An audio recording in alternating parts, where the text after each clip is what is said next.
ভিক্ষুক রাস্তা দিয়া যায় আর জমিদারের পুত্রবধূও যায়। একজন সামনের থেকে আসতেছে, একজন সামনের দিকে যাইতেছে। দুইজনের ক্রসিং এর সময় ভিক্ষুকের গায়ের কাদা জমিদারের পুত্রবধূর গায়ে লেগে গেছে। সে দুনিয়া আন্ধার করে ফেলছে, স্বামীকে ডাইকা নিয়ে আসছে, বলছে ভিক্ষুক আমার কাপড় নষ্ট করে দিছে। সে শুধু ভিক্ষুক ছিল না, বৃদ্ধ ছিল। বৃদ্ধ ছিল না শুধু, জীর্ণ ছিল, শীর্ণ ছিল। শরীরে কাপড় ছিল না, ফাটা চিরা কাপড় ছিল। পায়ে জুতা ছিল না, পেটে ভাত ছিল না।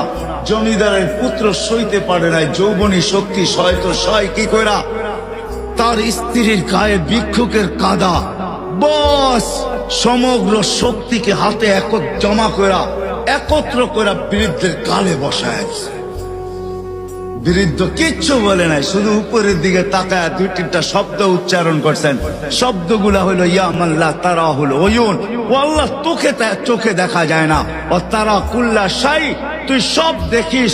ফারা তারা মা বি, তুই কি দেখিস না আমার সাথে কি ঘটতেছে? এটা কি দেখিস না? বলতে দেরি যুবক, মরতে দেরি হয় নাই।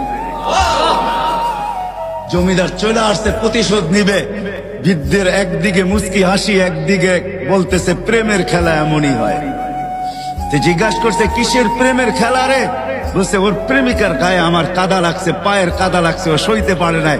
যৌবনী শক্তি দিয়ে আমার বৃদ্ধ গালে বসায় দিছে। আমাকেও একজন ভালোবাসে, সেও সইতে পারে না, সেও সইতে পারে না। ও তো থাপ্পড় দিয়া ক্ষান্ত, সে জান নিয়ে নিছে, জান।